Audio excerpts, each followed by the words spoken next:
ચૈત્ર સુદ પૂનમનો દિવસ હનુમાન જન્મોત્સવ તરીકે ઉજવવામાં આવે છે। ભગવાન રામના પરમ ભક્ત અંજની પુત્ર હનુમાનજી દાદાના જન્મદિન નિમિત્તે ગાંધીધામ શહેરના તમામ મંદિરોમાં વહેલી સવારથી જ ભક્તોની કતાર જોવા મળી હતી। ત્યારે આદિપુર સ્થિત પંચમુખી હનુમાન દાદાના મંદિરે પણ ભક્તોની ભારે ભીડ જોવા મળી હતી। માંડવી ધારાસભ્ય અનિરુદ્ધ દવે તથા જિલ્લા ભાજપ મહામંત્રી ધવલ આચાર્ય સહિતના મહાનુભાવો દર્શનાર્થે પધાર્યા હતા। આ તકે પંચમુખી હનુમાન મંદિરના મહંત પ્રકાશ આનંદજી મહારાજે આશીર્વાદ આપ્યા હતા। હનુમાન જયંતિ નિમિત્તે વહેલી સવારથી જ મંદિરમાં પ્રસાદ વિતરણ સહિત સાંજે ભક્તિ સંધ્યાનું પણ આયોજન કરવામાં આવ્યું છે। આજે પવિત્ર એવી હનુમાન જયંતિ છે, એટલે હનુમાન જયંતિ નિમિત્તે હું આપના દર્શકોને પંચમુખી હનુમાનજી મહારાજના ચરણોમાંથી ખૂબ ખૂબ શુભકામના પાઠવું છું અને સૌને આપના માધ્યમથી બાપુની ઉપસ્થિતિમાં, પ્રેરક ઉપસ્થિતિમાં એક વિનંતી પણ કરવા માગું છું કે હનુમાનજી સદૈવ વિદ્યમાન છે। આપણા 7 ચિરંજીવીઓમાં હનુમાનજી એ ચિરંજીવી છે અને હનુમાનજી સદૈવ રામ કાર્ય માટે તત્પર રહ્યા છે। આપણે સૌએ પણ ભારત માતાના કાર્ય માટે તત્પર રહેવું જોઈએ અને આપણે સૌએ હનુમાનજી પાસેથી દરરોજ પ્રાર્થના કરવી જોઈએ। સૌ કોઈ સનાતની ભક્તોને મારી વિનંતી છે કે એક હનુમાન ચાલીસા દરરોજ કરો। તમે સવારે ઉઠી નાહી ધોઈ, તમારી પાસે સમયનો અવકાશ 2-4 મિનિટ લાગશે, જાજો સમય નથી લાગતો, 2-4 મિનિટ કાઢીને હનુમાનજીની ઉપાસના કરો। હનુમાનજીની ઉપાસના કરવાથી બળ, બુદ્ધિ, વિદ્યા, ધન બધું જ મળે છે। હનુમાન ચાલીસામાં આવે છે અષ્ટસિદ્ધિ નવનિધિ કે દાતા, એવું ભગવતી જાનકીએ આશીર્વાદ આપ્યા છે। એટલે આપણે સૌએ હનુમાન ચાલીસા કરવી જોઈએ અને એ હનુમાન ચાલીસાનું બળ આપણા દેશના નિર્માણ માટે જે પ્રકારે માનનીય નરેન્દ્રભાઈ મોદી સાહેબના નેતૃત્વમાં આ દેશ આગળ વધી રહ્યો છે, એમ સૌ નાગરિક પોતાની જવાબદારી સમજી પર્યાવરણને બચાવી, પાણીને બચાવી, ગૌ માતાની સેવા કરી, ગરીબ લોકોની સેવા કરી અને સનાતન ધર્મની અંદર રહીને સનાતનની સેવા કરે એવી આજના દિવસે હું આપના મારફતથી અપીલ પણ કરું છું અને શુભેચ્છા પાઠવું છું। આજે આપના માધ્યમથી હનુમાન જયંતિ નિમિત્તે હું આપ સર્વને હનુમાન જયંતિની ખૂબ ખૂબ શુભેચ્છા આપું છું।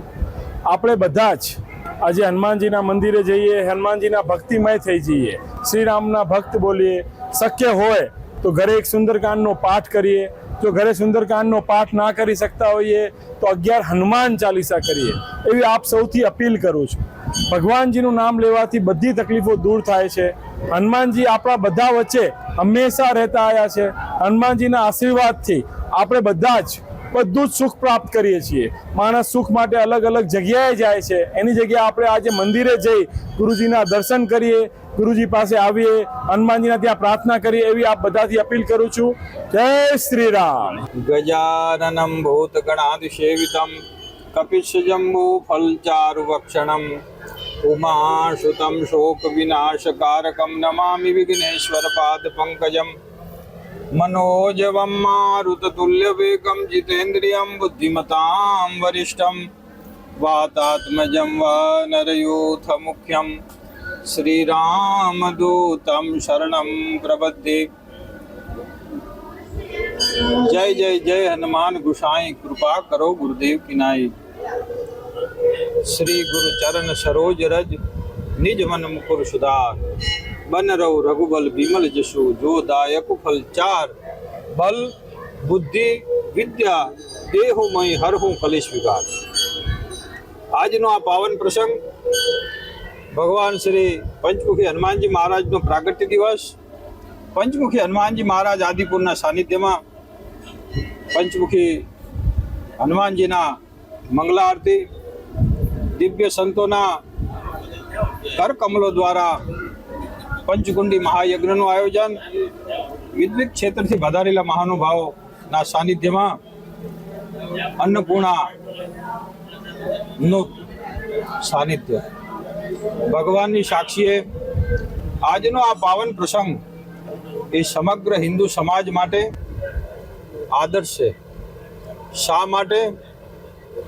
રામ રસાયન તુમારે પાશા, સદા રહો રઘુપતિ કે દાસા।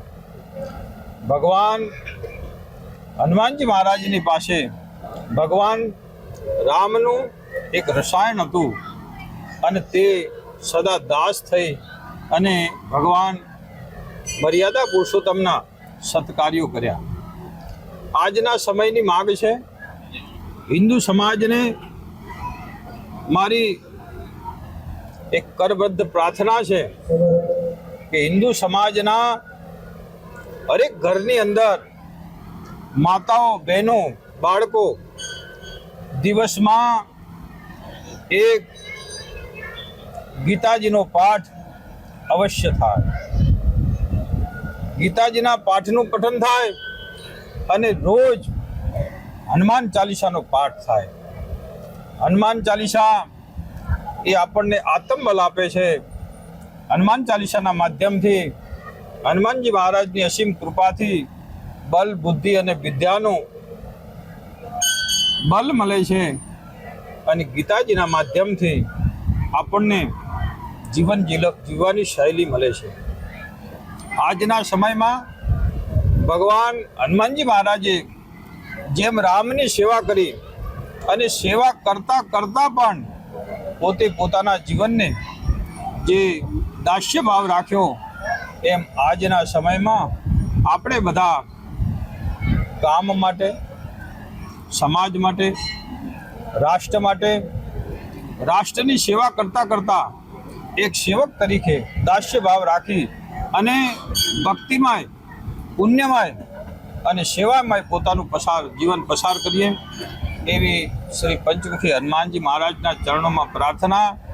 બધાયના જીવનમાં બલ વધે, બધાયના જીવનમાં બુદ્ધિનો પ્રાદુર્ભાવ થાય, બધાયના જીવનમાં વિદ્યા તત્વનો ઉદ્ગમ થાય અને બધાયનું જીવન કલેશમય, કલેશ મુક્ત થાય એવી પરમાત્માના ચરણે પ્રાર્થના. માતાઓ, આપ શક્તિ સ્વરૂપા છો, આપ લક્ષ્મી સ્વરૂપા છો, આપ પ્રથમ સદગુરુ છો. મારી એક પ્રાર્થના છે, પોતાના બાળકોને ગાય માતાના દૂધનું સેવન કરાવજો. જ્યાં સમય મળે ત્યાં હનુમાન ચાલીસાનો પાઠ કરાવજો. જ્યાં સમય મળે ત્યાં ગીતાજીનો પાઠ કરાવજો. પણ પોતાના બાળકોને બલિષ્ઠ બનાવજો. તમારું બાળક હનુમાનજી મહારાજની જેમ જો બ્રહ્મચર્યમય ચિરંજીવી બનાવવું હશે, બલિષ્ઠ બનાવવું હશે, તો તમારા બાળકને બલિષ્ઠ બનાવવા માટે ગાય માતાના દૂધનું સેવન કરાવવું પડશે.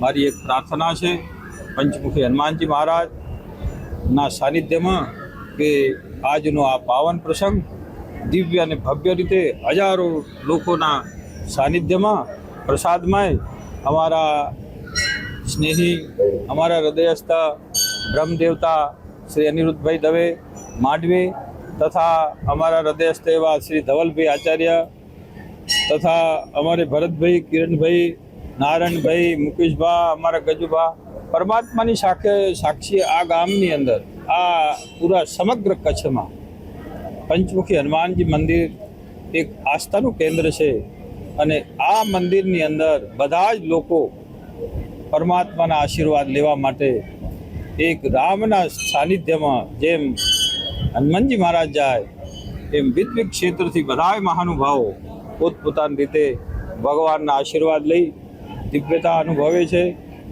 પરમાત્મા બધાના જીવનની અંદર બલ આવે, પરમાત્માના ચરણે પ્રાર્થનો. અસ્વસ્થામાં બલિર્વ્યાસો હનુમાન ચ વિભીક્ષણ કૃપઃ પરશુરામશ્ચ સપ્તે તે ચિરજીવિત બ્રહ્મા મુરારી ત્રિપુરાંતકારી ભાનુ શશી ભૂમિ સુતો બુધશ્ચ ગુરુશ્ચ શુક્ર શનિ રાહુ કેતવ સર્વે ગ્રહા શાંતિ કરા ભવંતુ સર્વે ભવંતુ સુખિના સર્વે સંતુ નિરામયા સર્વે ભદ્રાણી પશ્યંતો મા કશ્ચિત દુઃખ ભાગ ભવેત.